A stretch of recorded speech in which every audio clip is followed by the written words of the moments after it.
श्री शिवाय नमस्ते दोस्तों। जैसा कि दोस्तों आप सब जानते हो कल है शुक्रवार का दिन।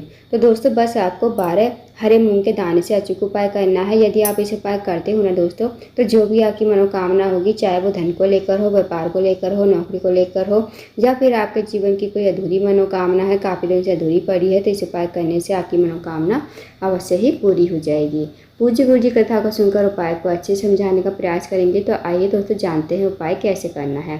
दोस्तों पहला जो उपाय है, यदि आपकी कोई मनोकामना है धन को लेकर, व्यापार को लेकर, या फिर काफ़ी वर्षों पुरानी मनोकामना है जो काफ़ी दिन से अधूरी पड़ी है, तो इस उपाय को शुक्रवार के दिन अवश्य कीजिएगा। इस उपाय करने के लिए आपको लेने हैं 12 खड़े मूंग। जो हरे मूंग होते हैं ना साबुत, वो आपको लेने हैं। साथ ही आपको लेना है पीला चंदन और 1 लोटा जल आपको लेना है तांबे के पात्र में। अब दोस्तों इस उपाय को आप सुबह से लेकर शाम तक कभी भी कर सकते हो। अब आप चले जाइए शिव जी के मंदिर में। शिव जी के मंदिर में जाकर सबसे पहले आपके पास जो पीला चंदन है ना, पीला चंदन आपको पानी डालकर उसका पेस्ट बना लेना है। और इसका जो लेपन है, ये लेपन आपको करना है माता असुरसुंडी के स्थान पर। दोस्तों माता असुरसुंडी का जो स्थान होता है जलाधारी के बीचों बीच में होता है। माता असुरसुंडी शिव जी की सबसे छोटी और प्रिय पुत्री है। तो वहाँ पर आपको अच्छी तरह से लेपन कर देना है पीले चंदन का। उसके बाद जो आपके पास 12 हरे मूंग के दाने हैं, वो आपको 12 हरे मूंग के दाने एक एक करके जो आपने लेपन किया है ना, उसी के ऊपर आपको चिपका देने हैं। और आपको नाम लेना है चंपेश्वर महादेव। आपको चंपेश्वर महादेव का नाम लेना है और एक एक दाने का आपको जो लेपन किया है माता असुरसुंडी के स्थान पर, वहाँ पर आपको चिपका देना है। उसके बाद आपको 1 लोटा जल शिवलिंग के ऊपर श्री शिवाय नमस्ते गुण कहते हुए समर्पित कर देना है। फिर आपको माता असुरसुंडी से प्रार्थना करनी है कि हे माता असुरसुंडी, मेरी ये मनोकामना काफ़ी दिनों से अधूरी पड़ी है, आप मेरी मनोकामना को पूर्ण करें, महादेव तक मेरी बात को पहुंचाए। दोस्तों माता असुरसुंडी शिव जी की सबसे छोटी और प्रिय पुत्री है। अगर माता असुरसुंडी इस उपाय को करने से खुश हो जाती है, तो आपकी जो मनोकामना होगी ना, वो बिना मांगे ही पूरी हो जाएगी। तो करके देखिएगा, बहुत ही अचूक और विशेष उपाय है। अब जानते हैं दोस्तों अगले उपाय के बारे में।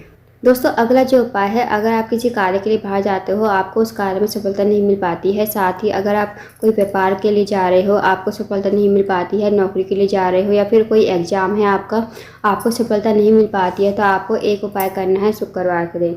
आपको क्या करना है, आपको एक बेलपत्र लेना है, कहीं से कटी फटी खंडित नहीं होनी चाहिए।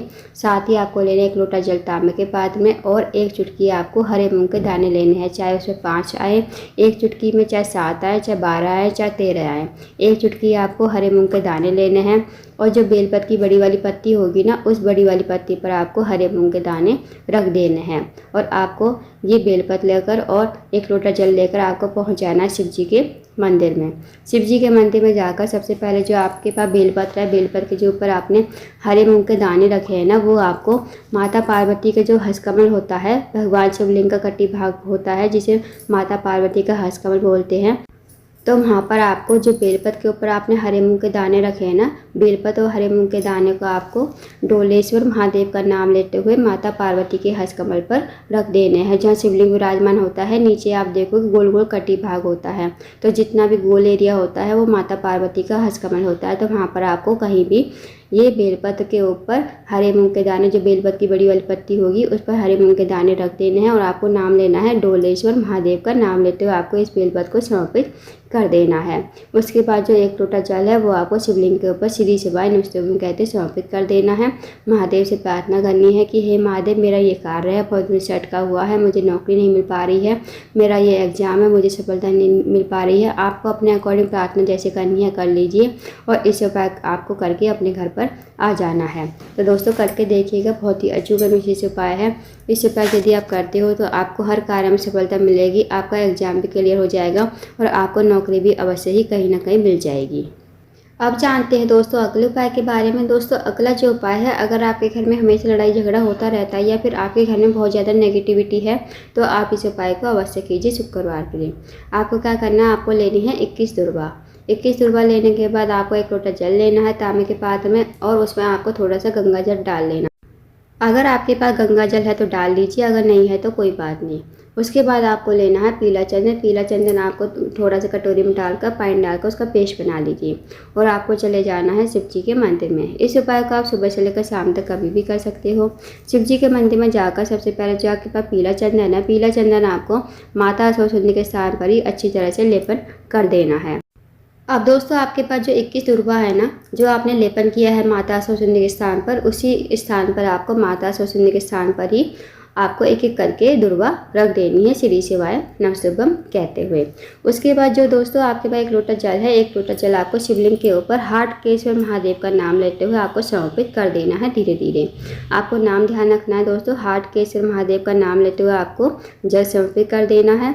जो जल जलाधारी से नीचे आएगा उसे आपको थोड़ा सा लोटे में झेल लेना है, और जो आपने दुर्वा चढ़ाई थी वो आपको माता स्वशुंडी से प्रार्थना करते हुए वहाँ से उठा लेनी है, महादेव से प्रार्थना करते हुए वहाँ से उठा लेनी है। और आपको ये जो दुर्वा उठाई है आपने, ये आपने जो जल लिया है लोटे में, उसी लोटे में आपको डाल देनी। फिर आपको अपने घर पर चले जाना है और इसी दुर्वा से आपको अपने घर पर जो जल लेकर आए हो, इसी जल से आपको दुर्वा से अपने घर में छींटे देने हैं। हर एक कोने में आपको छींटे देने हैं। जरूर करके देखिएगा दोस्तों, बहुत ही अच्छा विशेष उपाय है। इस उपाय यदि आप करते हो तो जो भी आपके घर में लड़ाई झगड़ा होता रहता है वो नहीं होगा, और हमेशा आपके घर में सुख शांति समृद्धि बनी रहेगी। जो भी आपके घर में नेगेटिविटी है वो आपके घर से दूर हो जाएगी। तो करके देखिएगा, बहुत ही अच्छा विशेष उपाय है। अब जानते हैं दोस्तों अगले उपाय के बारे में।